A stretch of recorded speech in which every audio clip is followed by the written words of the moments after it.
Bien, gracias. La implementación del sistema de comando de incidentes en pandemia es una experiencia relativamente nueva acá en nuestro país.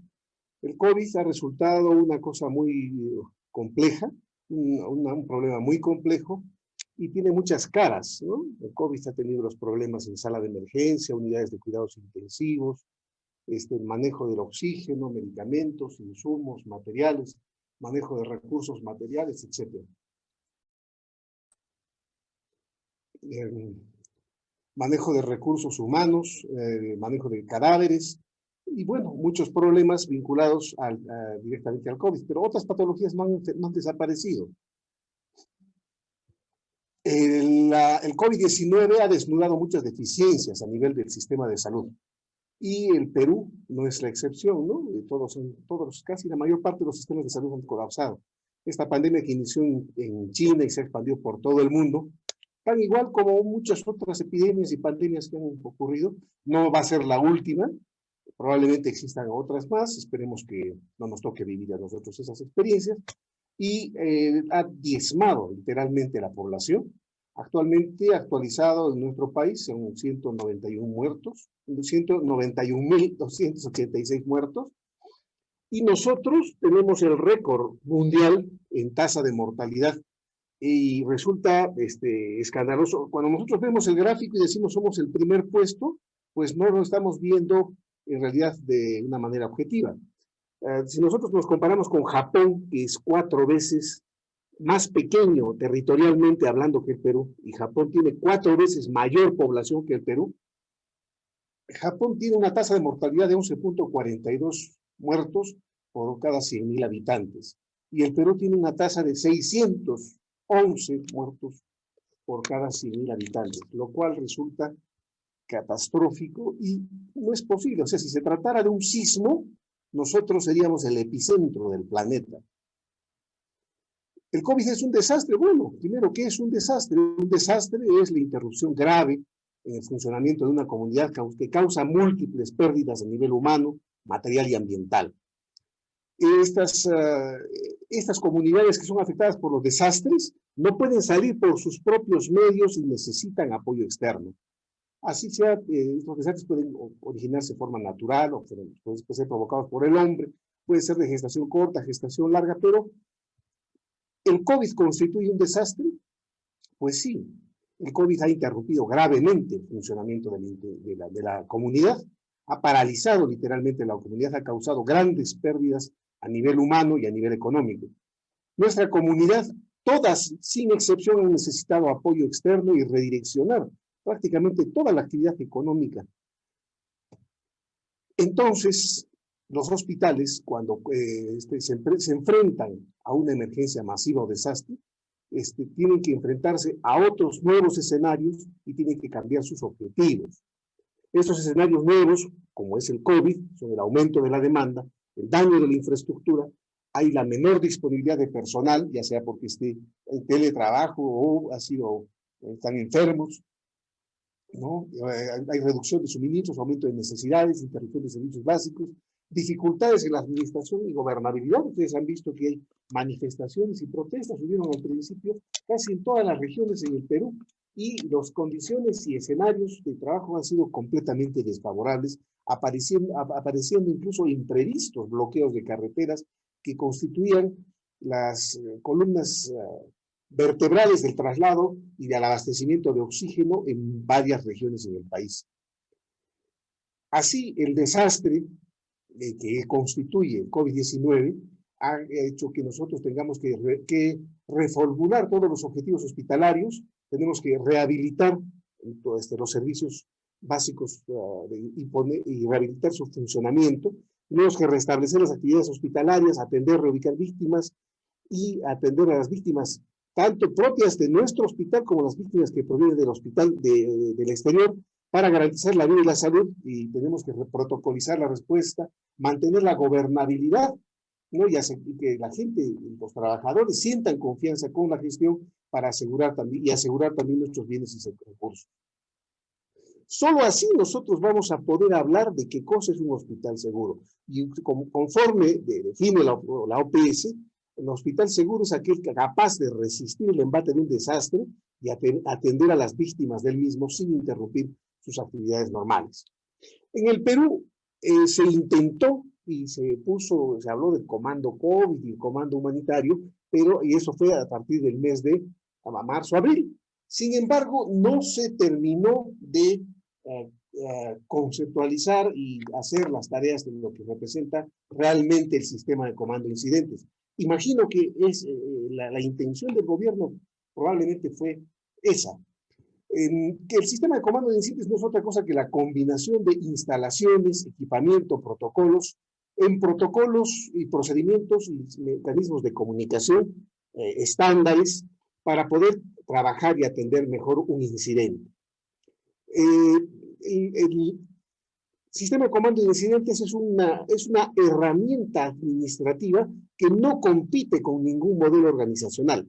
Al contrario, lo mejora, optimiza resultados, pues se puede medir en el transcurso del tiempo y hace que se pueda trabajar mejor en este tipo de escenarios.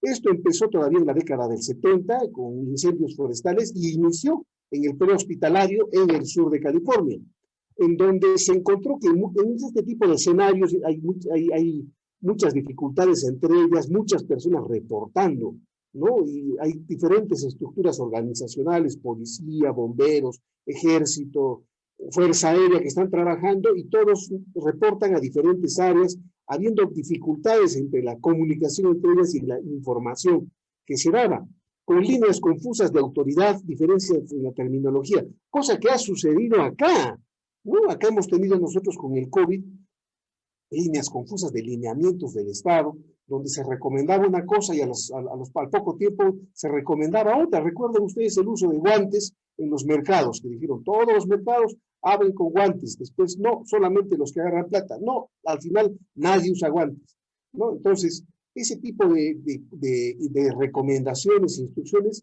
realmente crean confusión en la población. Es así que el sistema de comando de incidentes, es organizar a la población, que no es difícil, como van a ver más adelante, en protocolos, procedimientos y mecanismos de comunicación para que todos juntos apuntemos al mismo fin. Esto se puede aplicar en incidentes, ¿no? Que son como que son los desastres, accidentes vehiculares, derrames de materiales peligrosos, visitas de dignatarios, incendios forestales, derrumbes, colapso de edificios, también en eventos públicos. Por ejemplo, si llega un artista famoso, se presenta Gianmarco, o hay un evento deportivo, hay un partido clásico perfectamente, un clásico del fútbol, perfectamente se puede aplicar en la organización de eventos y mayor razón aún en el desarrollo de operativos. Por ejemplo, las misiones de búsqueda y rescate, por ejemplo, la búsqueda de armas y requisa de armas en un penal, una campaña de vacunación, o la búsqueda de menores de edad en establecimientos, en discotecas, etc. Ahora, la pregunta es, ¿se puede utilizar el sistema de comando de incidentes en hospitales? Pues claro que sí. En Estados Unidos ya se utiliza esta experiencia, se inició hace 40 años. Y a partir del año 2004, el Departamento de Seguridad norteamericano ya creó el Sistema Nacional de Manejo de Incidentes. Y ellos obligan a todas las instituciones, no importa el tamaño, que no importa que sean privadas o sean públicas, a que utilicen el sistema de comando de incidentes para manejar todos los eventos e incidentes como respuesta única y estandarizada en todo el país. Recuerden ustedes que Estados Unidos en este momento es el país que más conflictos tiene en todo el planeta y utiliza esta dinámica con éxito, con relativo éxito, ¿no? Ya de hecho se ha incorporado en algunos programas de unos procesos en el ISO 22320 y en otros controles de procesos empresariales y controles de calidad, ya se ha incorporado el sistema de comando de incidentes. Nosotros, pues, literalmente estamos empezando, estamos balbuceando y estamos en el ABC, porque ellos ya han desarrollado muchísima tecnología, mucha información, muchos textos han publicado y nosotros lo que tenemos que hacer, pues, es imitar a los que ya se han organizado. ¿Se puede nuevamente emplear entonces en nuestros hospitales? Claro que sí.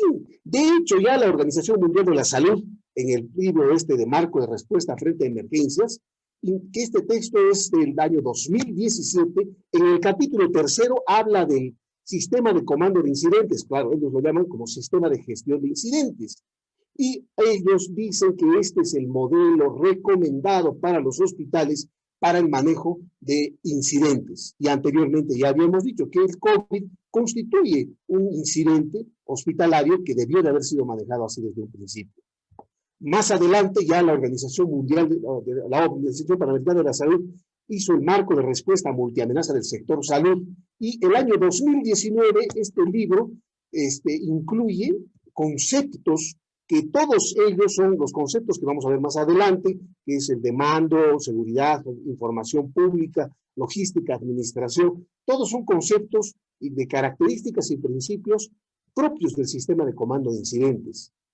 Entonces, tácitamente, nosotros tenemos que incorporar. De hecho, ya ustedes revisen en Internet, muchos hospitales ya han hecho publicaciones respecto de la eficiencia y de los logros que se han obtenido y las mejoras que ellos van a tener, porque esto es un proceso continuo, de mejora continua, dentro de los hospitales en Estados Unidos frente al manejo de esta contingencia. Y hay múltiples publicaciones que aquí pongo, pero que no voy a entrar en detalle. ¿Quiénes utilizan? Todos los países del primer mundo son los países que utilizan. Esto utiliza Japón, Israel, Australia, Inglaterra, y claro, cada uno en su propio escenario, con sus propias modificaciones de acuerdo a sus propios planes estratégicos hospitalarios, pero todos ellos han adoptado este modelo que resulta siendo exitoso. ¿Por qué utilizar? Simple, porque nosotros tenemos actualmente este modelo de respuesta. Vean ustedes este intrincado organigrama y flujograma para la respuesta actual de nuestros hospitales. Esto resulta, pues, esto es la plataforma de defensa civil, esto es a nivel regional, gubernamental, esto es como un trabalenguas, ¿no? Acá ven los organigramas de los hospitales. Estos organigramas, pues, resultan impracticables frente a un escenario de desastres y tenemos que literalmente reorganizar todo el hospital. Sin embargo, la estructura funcional básica del sistema de comando de incidentes es esta, que es muy simple y muy sencilla, de las detalles que no voy a poder hablar de todo lo que significa el sistema de comando de incidentes, porque eso demanda muchos días, mucho tiempo de capacitación y de lectura, pero sí voy a dar algunos lineamientos generales que son, digamos, los más importantes respecto de la construcción de este modelo funcional para la gestión de emergencias masivas y desastres.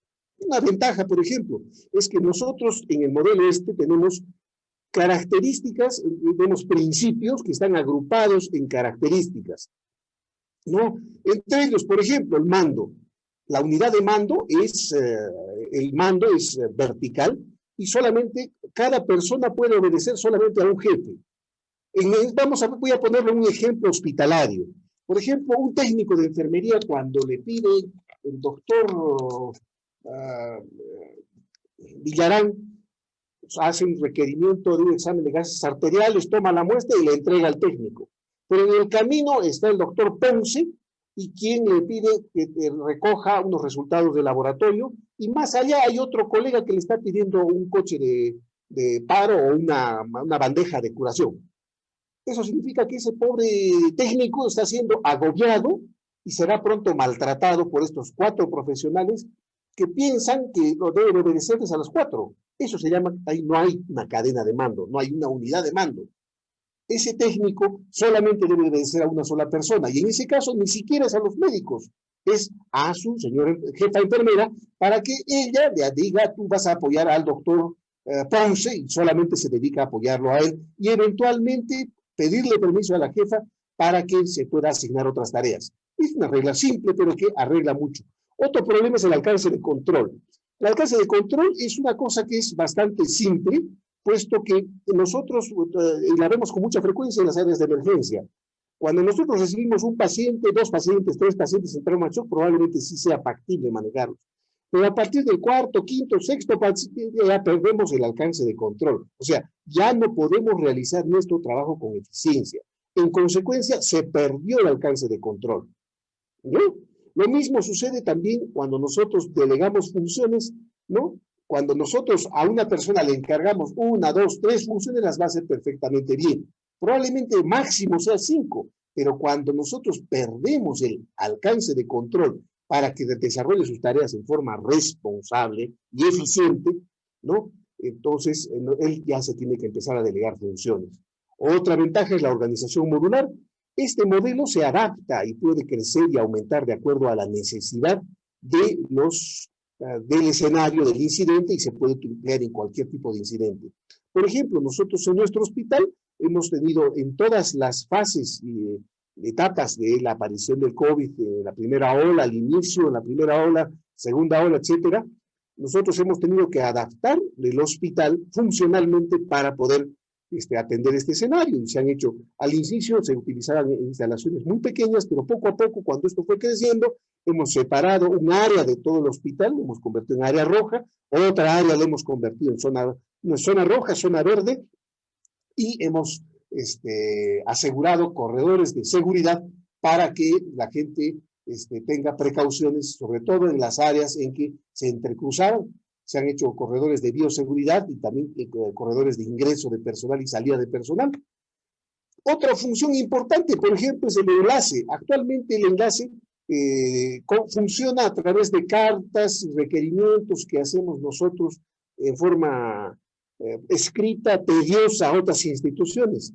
El sistema de comando de incidentes asigna esa tarea de función de enlace a un solo trabajador para que él se encargue de conseguir los requerimientos que tenga que pedir y solicitar el comandante del incidente.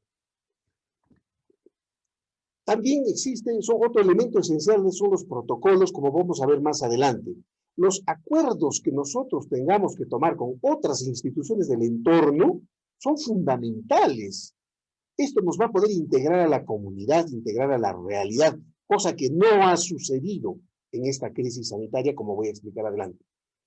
Esto nos va a permitir tener un trabajo planificado, conjunto, y para poder optimizar el uso de los recursos humanos, todos orientados a atender el plan A, que son los protocolos y procedimientos. Si nosotros no desarrollamos protocolos y procedimientos, el sistema de comando de incidentes no sirve y no vamos a llegar a ningún lado. De hecho, el guión de simulaciones y simulacros constituyen los protocolos y procedimientos. Es importante a través del sistema de comando de incidentes tipificar los recursos y estandarizar la información. Se tiene que implementar este modelo organizacional que es simple, sencillo, rápido, pero que demanda una pequeña capacitación.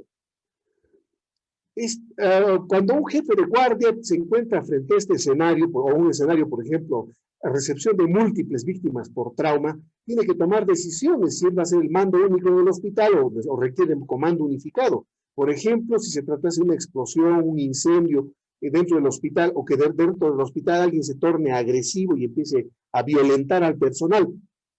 Esto va a permitir activar, si es que solamente él se encuentra en condiciones de manejar y el establecimiento se encuentra en condiciones de manejar el incidente, activará un procedimiento, ¿no? Y solamente si es que necesita la concurrencia de policía, bomberos, ministerio público,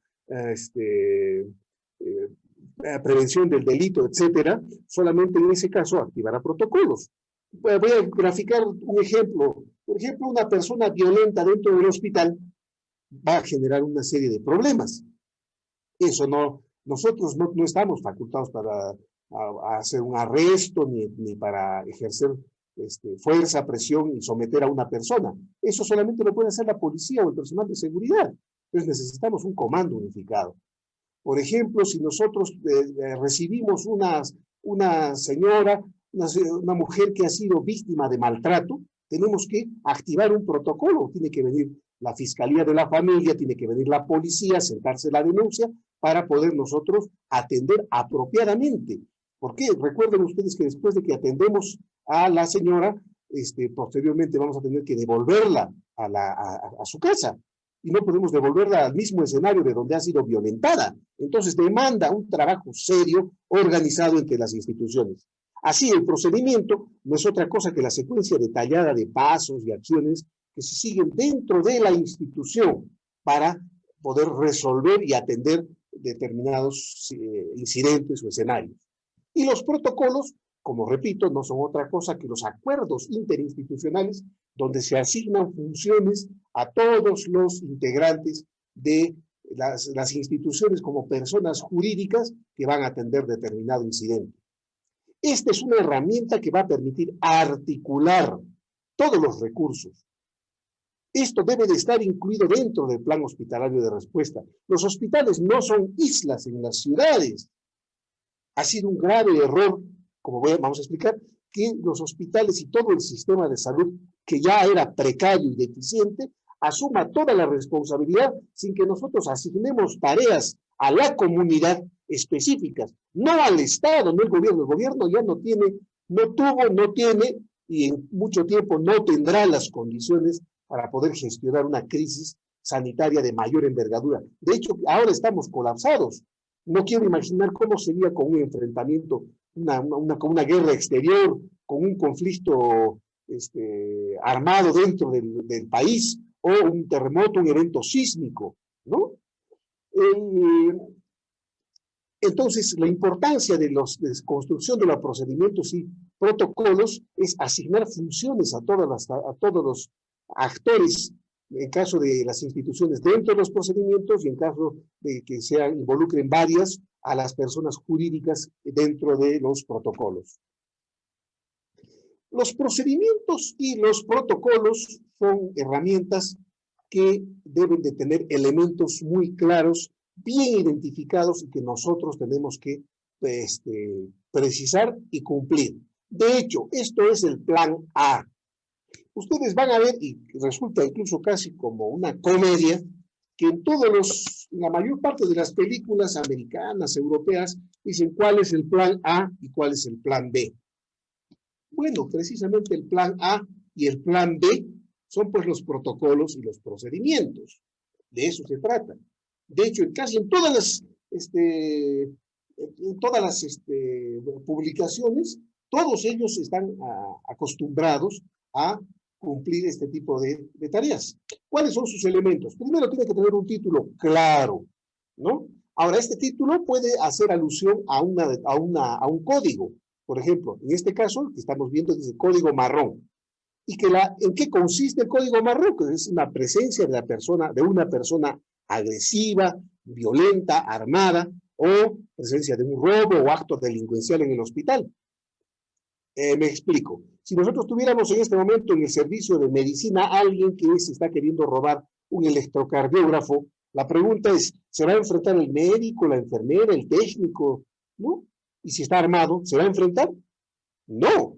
Entonces, tampoco podemos nosotros perifonear y decir, hay un robo en medicina. ¿Por qué? Porque de inmediato el ladrón va a darse cuenta, se va a percatar y puede huir. Lo que nos interesa es atraparlo.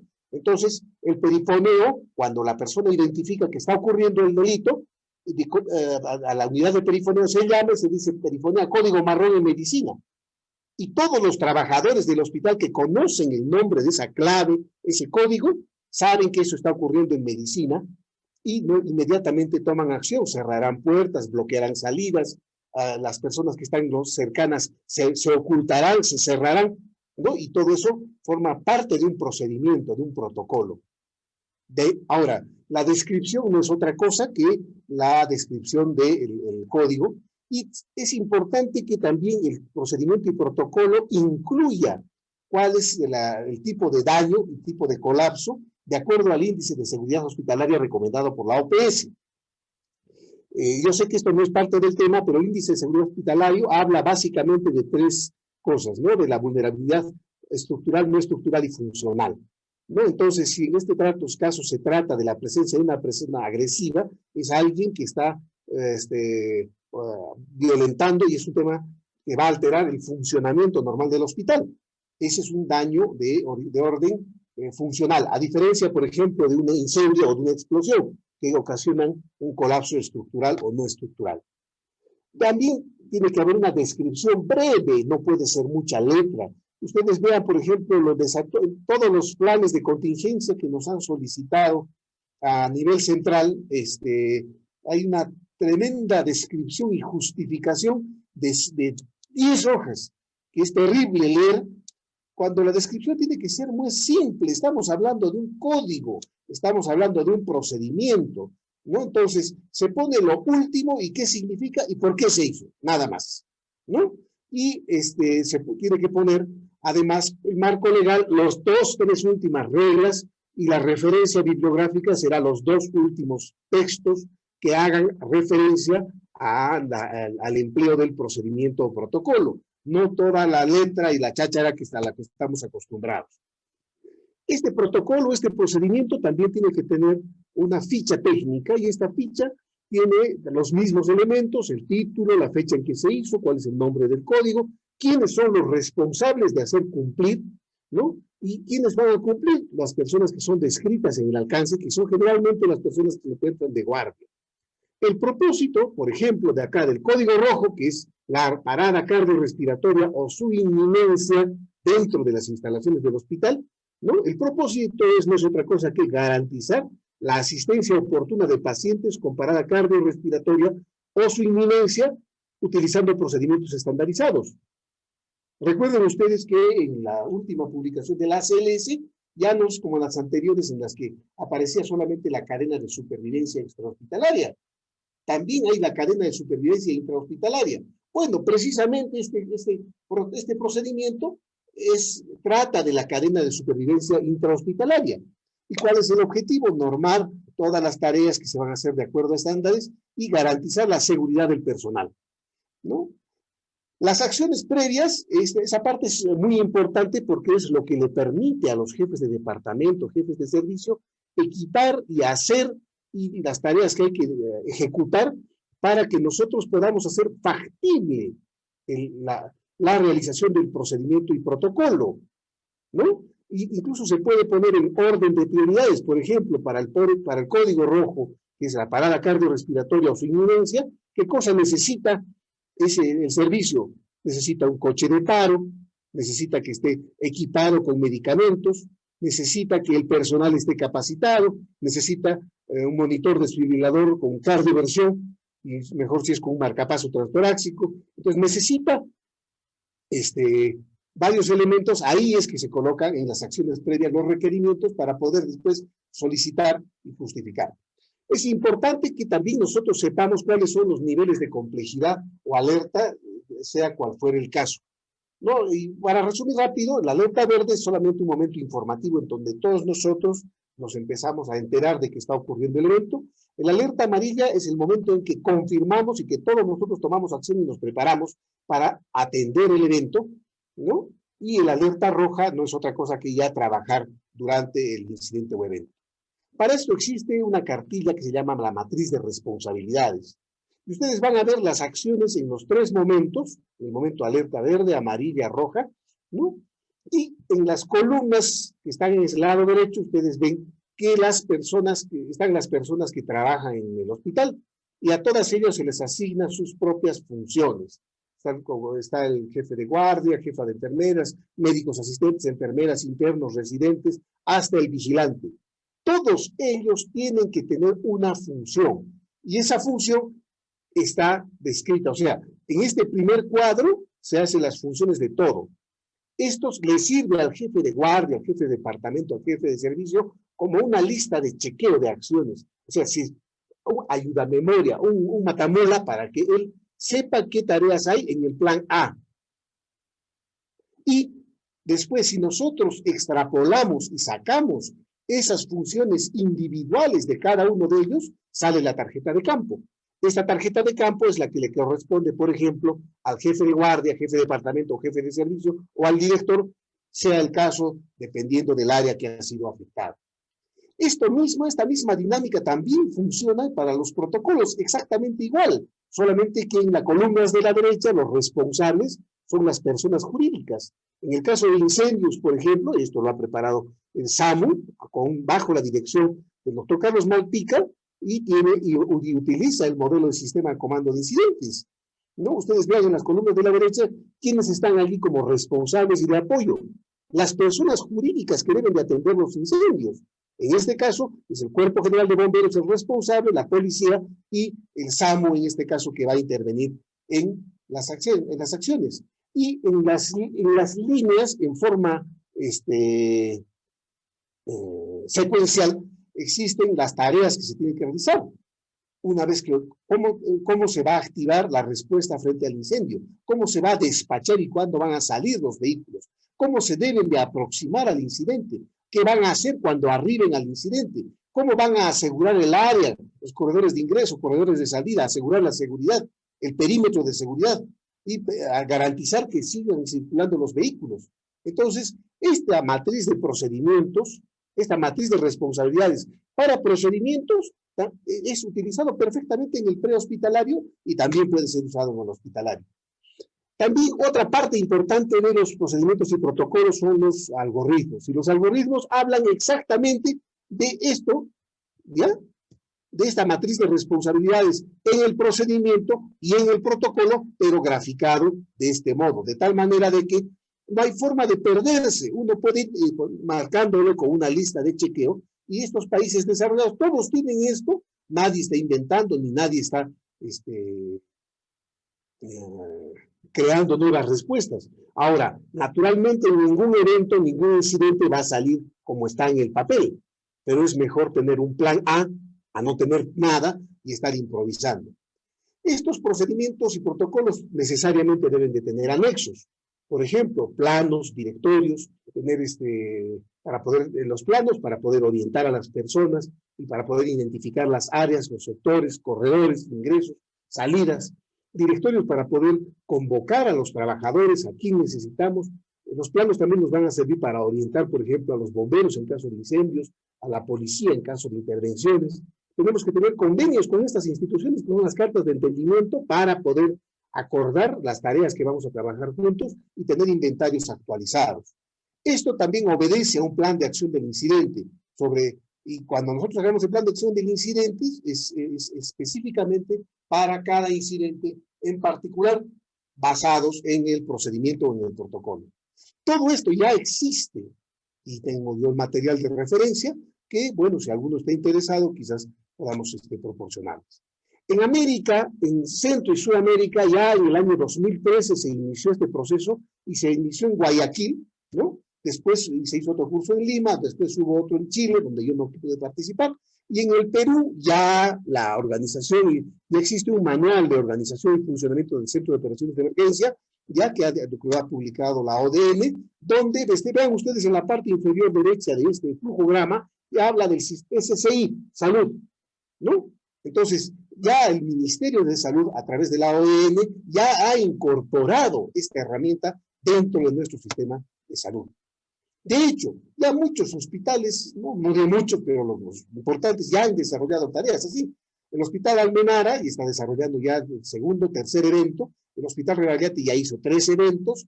Ahí estoy, por ahí estoy apoyando esto. El Hospital Cayetano Heredia, por iniciativa de la doctora Maribel Uscamanca también.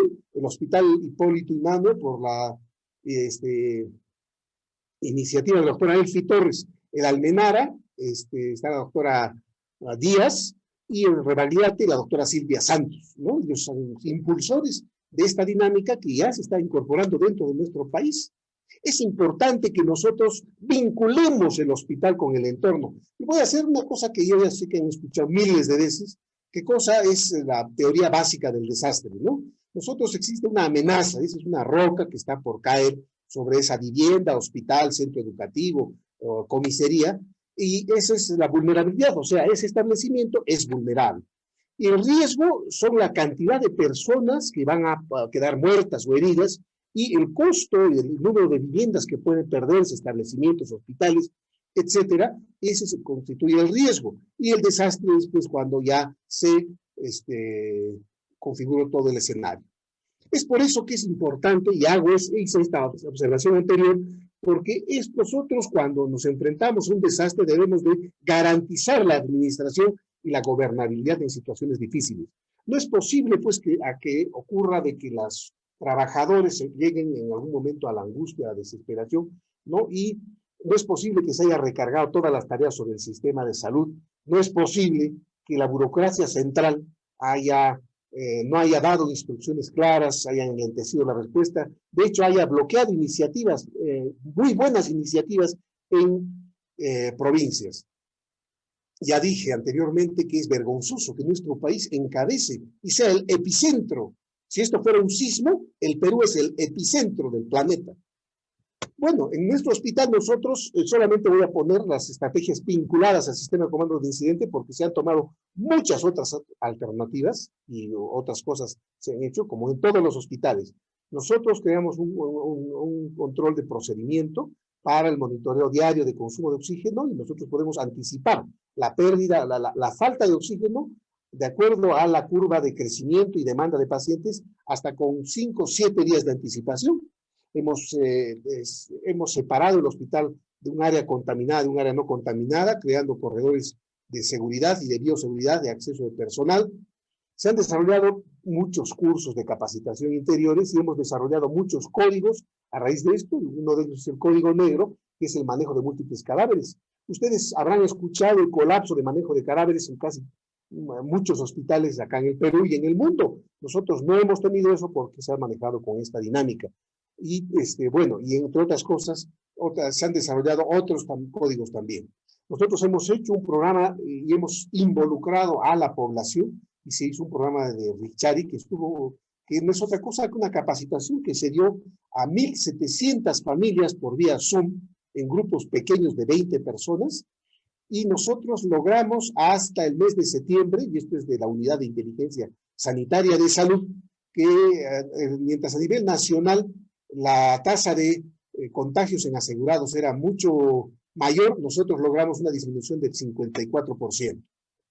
Ahora, ¿es posible involucrar el entorno hospitalario con el SSI? Por supuesto. Y le he puesto esa carita de horror porque yo he visto la cara de varios colegas, ¿no?, que se horrorizan en pensar de que el SSI pueda utilizarse en la comunidad. De hecho, en Estados Unidos, en Europa, en Israel, ya se emplea como dinámica, ¿no?, probablemente con algunas modificaciones y cambios y adaptaciones a sus escenarios y su realidad. Se utiliza esto. Nosotros no podemos menospreciar el talento, la capacidad, la fuerza que tiene nuestra población. Este modelo administrativo no compite con nadie, más bien refuerza las organizaciones, es ágil, fácil, flexible, se puede medir en todo el momento, no está en tiempo infinitivo, habla de temas estandarizados, permite trabajar con lo que tenemos y permite hacer el debriefing, que es el análisis posterior después de cada evento, ¿no? Además que esto está empleado en el primer mundo, lo utiliza Estados Unidos, lo utiliza España, lo utiliza Israel, lo utiliza Japón. No necesitamos tener que inventar nuevamente el helicóptero. De hecho, por ejemplo, funcionaría el sistema de comandos eficientes en un centro educativo, en un edificio, un asentamiento humano. Naturalmente, claro que sí, ahorita lo voy a explicar.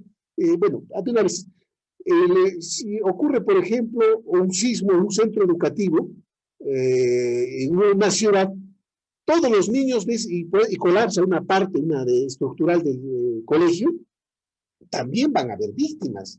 También tendrá que haber un área de concentración de víctimas. Tendrá que haber un área de espera para los padres de familia. Tendrá que haber una base para poder alimentar a los chicos hasta que vengan a recogerlos sus padres. Entonces, porque el sismo no termina con el simulacro y los círculos que están viendo allí. El sismo termina cuando el director del colegio le entrega el último niño a la familia. Igual sucede en un edificio. Ahora con el COVID, por ejemplo, el director, el presidente del edificio tuvo que haber sabido cuántos diabéticos, hipertensos, ancianos, embarazadas, recién nacidos existen en ese edificio.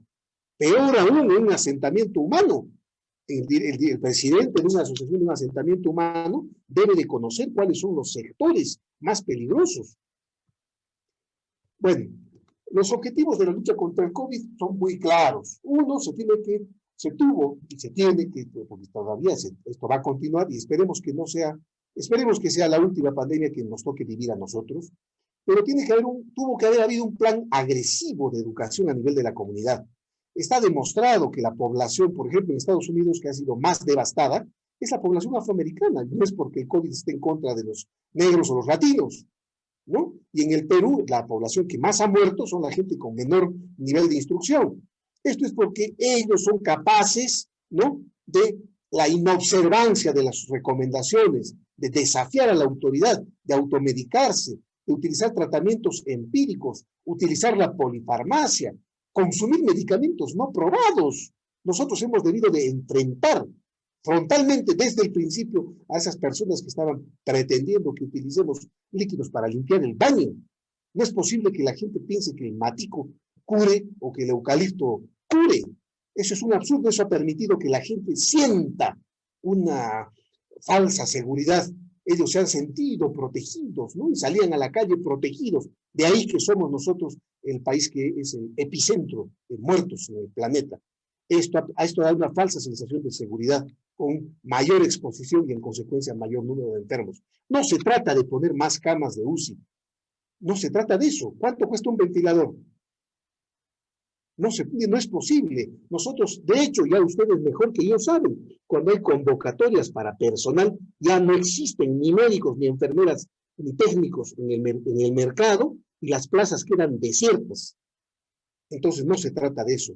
Nosotros hemos debido de enseñar y educar a la población para cuidarse en su casa, y solamente los casos moderados y graves deben de venir, y no colapsar las emergencias. En un principio hemos tenido las emergencias atiborradas de pacientes, y las emergencias se constituían en focos de contaminación. Cualquier persona que tenía una rinitis alérgica pensaba que tenía COVID y se iba al lugar más contaminado de la ciudad, que eran las emergencias de los hospitales. Tenía una faringitis bacteriana y hacía lo mismo. Eso no ha debido de ocurrir en nuestro país. Recuerden ustedes que ya está demostrado que la carga viral está directamente vinculada con la severidad de la enfermedad. Eso hace que, por eso es que hemos muerto tantos amigos, compañeros de trabajo. También es importante que se haya reforzado la respuesta de la comunidad. No es posible que hayamos priorizado la compra, por ejemplo, de cuánto cuesta montar una cama de cuidados intensivos y existen asentamientos humanos que no tienen agua potable, o pilones comunitarios. Si nosotros hiciéramos un análisis de cuánto ha costado instalar todas las UCI versus cuánto nos hubiera costado, y además que hubiera quedado el agua y hubiéramos resuelto otras enfermedades más, si nosotros hubiéramos visto el tema de saneamiento ambiental, agua y desagüe. Con un plan agresivo educativo de la comunidad hubiéramos podido nosotros lograr, porque el peruano no es tonto, puede ser ignorante, y ser ignorante no es malo. No, yo, por ejemplo, soy ignorante en motores hidráulicos o planchas, metalurgia. Eso no me hace malo. Entonces el peruano es ignorante y no ha tenido una actitud responsable porque no estaba bien informado por nosotros. Entonces esa era la única forma de reducir enfermos, la cantidad de enfermos. Esperemos que no tengamos que trabajar esto en otra pandemia, ¿no? La mayor número de enfermos, menor demanda de servicios, menos pérdidas que lamentar. Nosotros hemos debido de identificar a todos los vulnerables y enseñar a la población a que identifiquen a los vulnerables para que los aíslen, los cuiden, los protejan y enseñarles cómo hacerlo. De igual modo, a los enfermos leves y moderados también hacer lo mismo. Algo se ha hecho, pero esto debía haber sido en todos los niveles, a nivel primaria, secundaria, en las universidades, en los institutos, en todas las instituciones. La población tenía que saber cuáles son los signos de alarma para poder ir a los hospitales, y nosotros teníamos que saber y enseñar a la población, como les digo, con mucha mayor agresividad, qué cosas no se debieron de haber hecho. El SSI sí, pues, o debería de incorporarse dentro de las organizaciones civiles, clubes de madres, asentamientos humanos, asociaciones civiles, edificios, clubes deportivos, grupos religiosos, grupos culturales, educativos, por las razones antes expuestas. Ellos podían velar por la seguridad de sus asociados, que es como un cliché en todas sus actas de constitución. Ellos debían de identificar a los vulnerables, debían de identificar a los enfermos para poder crear albergues vecinales. Ellos debían de identificar qué pobladores habían perdido el trabajo, qué pobladores son ancianos para poder darles asistencia económica, alimentaria, o hacer ollas comunes, o no sé, las medidas que son, la población peruana es muy creativa. Y finalmente, estas organizaciones identificar a los trabajadores de salud y seguridad. Es solamente así hubiéramos logrado, ¿no? Recuerden ustedes que la atención primaria no empieza en los establecimientos de salud. El control de la natalidad empieza en la posta, en el centro de salud. No, señor, empieza en la familia, en la intimidad de la pareja que decide si va a usar un preservativo, un ateo, qué cosa va a usar. Igual la anemia tampoco se cura en la posta del centro de salud, se cura en la mesa, cuando la mamá a uno le sirve su churrasco, le hace su huevo frito. Igual la fiebre o la diarrea, la deshidratación, no se cura en los establecimientos, se cura en la casa. Igual el COVID pudo también detenerse allí. Esto no lo he inventado yo. En Israel, por ejemplo, se han creado grupos de jóvenes, no universitarios, sino antes, digamos, preuniversitarios, que con la identificación de los nombres, la lista de relación de pacientes y que son personas vulnerables, llamaban casa por casa para enseñarles cuáles son las medidas de protección de las personas vulnerables y qué cosas se tenía que hacer. Esa es la única manera de reactivar la economía. ¿Qué vamos a hacer? Bueno, pues no es tan difícil. Tenemos que engancharnos a una estrella. Los japoneses, después de la Segunda Guerra Mundial, quedaron devastados. Tuvieron desnutrición, tuberculosis, epidemias, de toda clase de una crisis descomunal. Pero ellos crearon la tecnología del obvio. ¿Qué cosa es? Imitar al mejor, igualar al mejor y superarlo. Ellos hicieron, no han gastado, o sea, si bien su infraestructura hospitalaria es superior a la nuestra, pero ellos se encargaron de garantizar que la población y las organizaciones vecinales, las organizaciones civiles, cumplan con el distanciamiento, cumplan con el lavado de manos, cumplan con estas tareas que recomendaba la Organización Mundial de la Salud. O sea, se han concentrado en atender e informar y que se cumplan las medidas hospitalarias. A menos enfermos, a menos exposición, menos enfermos, menos muertos y los hospitales tengan capacidad de atender a los que tenían. Ellos han convertido a papás, mamás, hijos, a las dirigentes en soldados para que puedan ayudarnos a nosotros a trabajar. Esto es pues fácil, es económico, es factible, no hay sufrimiento. No podemos estar lidiando con consultas, tomografía, que es radiografía, cama UCI, medicamento, que el descanso. No, señor. Esto se podía hacer y se puede hacer todavía, depende de nosotros. Los peruanos ya hemos peleado ya muchas veces, hemos hecho en el pasado formidables acueductos, canales, nosotros hemos coexistido con la naturaleza, hemos hecho laboratorios descomunales, andenerías, hemos cultivado todo, tenemos puentes que duran 4 o 5 siglos, más que los puentes que actualmente se construyen. El peruano puede reaprender, nosotros sí podemos hacerlo. Yo creo que ya estoy en el tiempo. Muchas gracias. Agradezco a los organizadores del Congreso por vuestra invitación. Bueno, eso es todo. Espero vuestras preguntas.